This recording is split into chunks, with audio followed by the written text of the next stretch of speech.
বিসমিল্লাহির রহমানির রহিম। আসসালামু আলাইকুম। আশা করছি যে যেখানে আছেন ভালো আছেন, সুস্থ আছেন। যারা যারা শুনছেন সবাইকে জাযাকাল্লাহু খাইরান। আমরা পাঠ করছিলাম রাহমাতুল্লিল আলামিন বইটি লিখেছেন আল্লামা কাজী মোহাম্মদ সুলাইমান মানসুরপুরি। বইটি বাংলায় অনুবাদ করেছেন প্রফেসর ডক্টর মোহাম্মদ মুজিবুর রহমান। আজকে আমরা বইটি থেকে 34তম পর্ব পাঠ করতে যাচ্ছি। আজকে আমরা যে অধ্যায়টি পাঠ করব তা হচ্ছে ইয়াহুদীদের তৃতীয় ষড়যন্ত্র, দেশের সাধারণ বিদ্রোহ ও এর ফলাফল, আজহাব বা খন্দকের যুদ্ধ। হিজরি ৫ম সনের বিখ্যাত ঘটনা হচ্ছে খন্দকের যুদ্ধ। বানু নাজির খাইবারে পৌঁছেও শান্তিতে বসে ছিল না। তারা মুসলিমদের মূলোৎপাটনের জন্য এক সম্মিলিত চেষ্টা চালাবার দৃঢ় সংকল্প করেছিল, যার মধ্যে আরবের সমস্ত গোত্র এবং সমস্ত মাযহাবের বীর যোদ্ধা সামিল থাকে। তারা ২০ জন নেতার উপর এই দায়িত্ব অর্পণ করে যে তারা সমস্ত গোত্রকে আক্রমণের জন্য উত্তেজিত করবে। এই চেষ্টার ফল এই দাঁড়ালো যে হিজরি ৫ম সনের জুলকাদাহ মাসে ১০,০০০ রক্তপিপাসু সৈন্য, যাদের মধ্যে মূর্তিপূজক, ইয়াহুদি প্রভৃতি সবাই সামিল ছিল, মদিনার উপর আক্রমণ করে। কোরআন মাজিদে এই যুদ্ধের নাম হচ্ছে আজহাবের যুদ্ধ।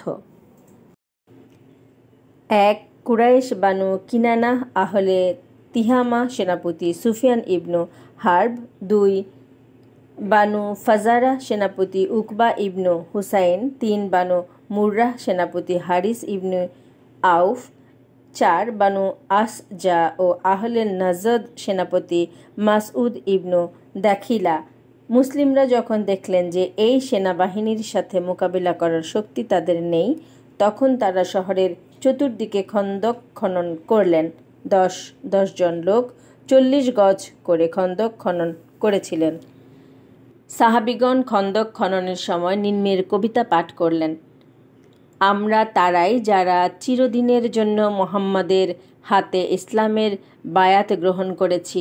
খন্দক খনন করা, প্রস্তর ভেঙে ফেলা এবং মাটি সরিয়ে ফেলার কাজে নবী সাল্লাল্লাহু আলাইহি ওয়াসাল্লাম নিজেও সাহাবীদেরকে সাহায্য করেছেন। বক্ষ মুবারকের চুল মাটিতে ঢেকে যেত এবং তিনি ইবনু রাওয়াহার নিম্নের কবিতা সজোরে পাঠ করতেন: হে আল্লাহ, আপনি না থাকলে আমরা হিদায়াত লাভ করতাম না, জাকাত দিতাম না এবং সালাত আদায় করতাম না। সুতরাং হে আল্লাহ, আমাদের উপর শান্তি অবতীর্ণ করুন, আর আমরা শত্রুদের সাথে মোকাবেলা করলে আমাদের পাগুলি অটল ও স্থির রাখুন।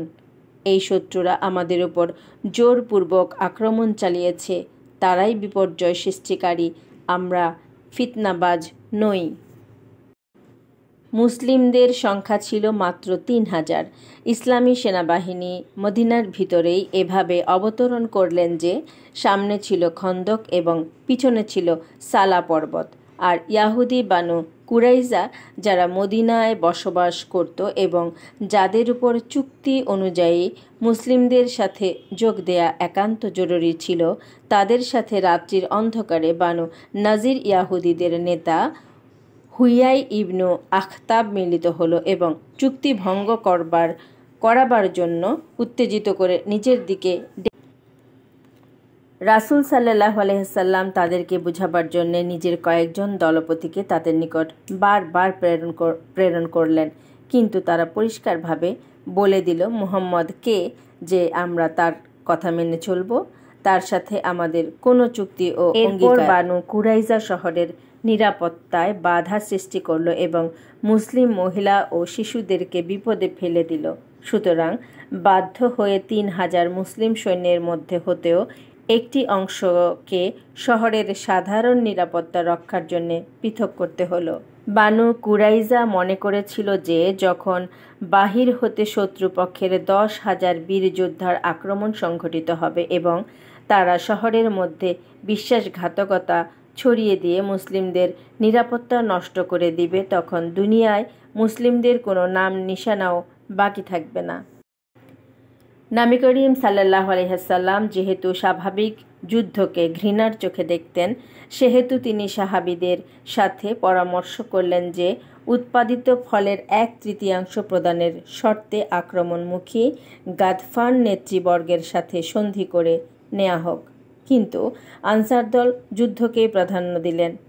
সাআদ ইবনু মুআজ রাদিয়াল্লাহু আনহু এবং সাআদ ইবনু উবাদা রাদিয়াল্লাহু আনহু এই প্রস্তুতি সম্পর্কে ভাষণ দিতে গিয়ে বলেন, যে সময় এই আক্রমণমুখী গোত্রগুলি শিরকের পঙ্কিলে ও মূর্তি পূজার মধ্যে নিমজ্জিত ছিল, ওই সময়েও আমরা তাদেরকে একটা ছড়া পর্যন্ত প্রদান করিনি। আর আজ যখন মহান আল্লাহ আমাদেরকে ইসলামের ছায়াতলে আশ্রয় দান করেছেন, তখন কি করে আমরা তাদেরকে আমাদের উৎপাদিত ফলের 1/3 প্রদান করতে পারি? তাদের জন্য আমাদের কাছে তরবারি ছাড়া আক্রমণকারী সৈন্যদের অবরোধ 3 দিন পর্যন্ত ছিল। মাঝে মাঝে 2-1টি খণ্ডযুদ্ধ সংঘটিত হয়। আমর ইবনু আবদে উদ, যে নিজেকে 1000 বীর পুরুষের সমান মনে করত, আল্লাহর সিংহ আলী রাদিয়াল্লাহু আনহুর হাতে নিহত হয়। নাউফিল ইবনু আবদুল্লাহ ইবনু মুগিরাও মোকাবেলায় মারা যায়। মক্কাবাসীরা নাউফিলের মৃতদেহ নেয়ার জন্য 10,000 দিরহাম মুসলিমদের সামনে পেশ করে। রাসূল করিম সাল্লাল্লাহু আলাইহি ওয়াসাল্লাম সাহাবীদেরকে বলেন, মৃতদেহ দিয়ে দাও, মূল্যের প্রয়োজন নেই। যখন তারা অবরুদ্ধ মুসলিমদের কোনোই ক্ষতি সাধন করতে পারল না, তখন তাদের সাহস হারিয়ে গেল। অবশেষে তারা এক রাত্রে নিজেদের তাঁবু, খুঁটি ইত্যাদি সব কিছু উঠিয়ে নিয়ে পগার পার হয়ে গেল। এই বিপদ হতে মুক্তি পাওয়ার পর নবী করিম সাল্লাল্লাহু আলাইহি ওয়াসাল্লাম বানু কুরাইজাকে ডেকে পাঠান যে তারা যেন সামনে এসে তাদের এই কৃতকর্মের কারণ বর্ণনা করে। বানু কুরাইজা তখন দুর্গ দ্বার বন্ধ করে দেয় এবং যুদ্ধের পুরোপুরি প্রস্তুতি গ্রহণ করে। ওই সময় মুসলিমরা জানতে পারেন যে বানু নাজিরের নেতা হুয়াই ইবনু আখতাব, যে বানু কুরাইজাকে মুসলিমদের বিরুদ্ধে লেলিয়ে দিতে এসেছিল, তখনও তাদের দুর্গের মধ্যে বিদ্যমান রয়েছে। বানু কুরাইজার এই বিশ্বাসঘাতকতামূলক কার্যকলাপ এটাই প্রথম ছিল না, বরং বদর যুদ্ধে তারা কুরাইশদেরকে মুসলিমদের উপর আক্রমণ চালানোর জন্য অস্ত্রশস্ত্র দিয়ে সাহায্য করেছিল। কিন্তু ওই সময় দয়াল রাসূল সাল্লাল্লাহু আলাইহি ওয়াসাল্লাম তাদের ওই অপরাধ ক্ষমা করে দিয়েছিলেন। তাদের দুর্গ বন্ধ হয়ে যাওয়ার কারণে মুসলিমদেরকে বাধ্য হয়ে যুদ্ধ করতেই হলো। জিলহজ মাসে তাদের দুর্গ অবরোধ করা হয়, যা 25 দিন পর্যন্ত স্থায়ী হয়। অবরোধের কাঠিন্যের কারণে বানু কুরাইজা কঠিন সংকটের মধ্যে তারা আউস গোত্রের মুসলিমদের, যাদের সাথে পূর্বে তাদের বন্ধুত্ব ছিল, মাধ্যম করল এবং নবী করিম সাল্লাল্লাহু আলাইহি ওয়াসাল্লামকে সম্মত করিয়ে নিল যে বানু কুরাইজার ব্যাপারে সাআদ ইবনু মুআজকে, যিনি আউস গোত্রের নেতা ছিলেন, বিচারক বানিয়ে দেয়া হোক। তিনি যা মীমাংসা করবেন ওটাকে রাসূল সাল্লাল্লাহু আলাইহি ওয়াসাল্লাম মেনে নেবেন। বানু কুরাইজা দুর্গ হতে বেরিয়ে আসলো এবং সাআদ ইবনু মুআজ রাদিয়াল্লাহু আনহুর উপর মুকদ্দমা ন্যস্ত করা হলো।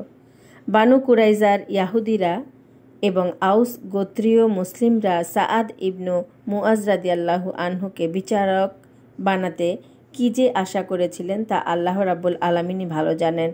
কিন্তু সব দিক বিচার বিবেচনা করে ওই সামরিক ব্যক্তি নিম্নরূপ ফয়সালা: 1. বানু কুরাইজার যোদ্ধা পুরুষদেরকে হত্যা করা হবে। 2. মহিলা এবং শিশুদেরকে দাসদাসী বানিয়ে নেওয়া হবে।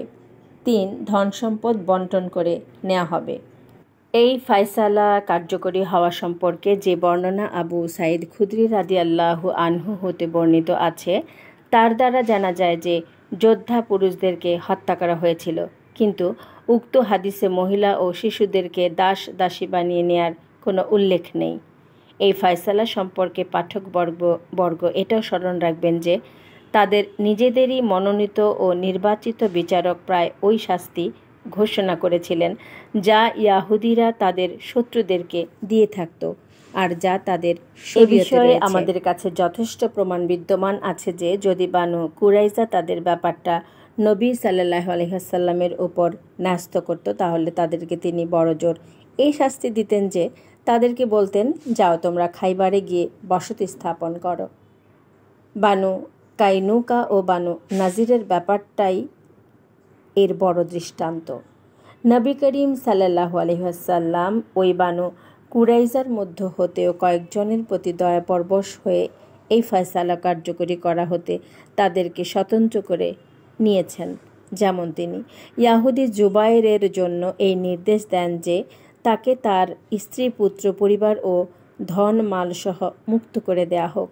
অনুরূপভাবে রিফাআহ ইবনু সামুইল নামক ইয়াহুদিকেও তিনি এই দণ্ডাদেশ হতে রেহাই দেন। আজ এ পর্যন্তই। সবাইকে অসংখ্য ধন্যবাদ এবং সবার প্রতি রইল আমার সীমাহীন কৃতজ্ঞতা। আপনারা আমার পর্বগুলি শুনছেন বলেই আমি একের পর এক পর্বগুলি পাঠ করে করে প্রচার করে যাচ্ছি। ইনশাআল্লাহ আপনারা আমার পাশে থাকলে আমি সম্পূর্ণ রহমাতুল্লিল আলামিন বইটি পাঠ করব এবং আপনাদেরকে শোনাবো। যে যেখানে আছেন ভালো থাকুন, সুস্থ থাকুন, নিরাপদে থাকুন। সবাই সবার জন্য আমরা দোয়া করি। আসসালামু আলাইকুম।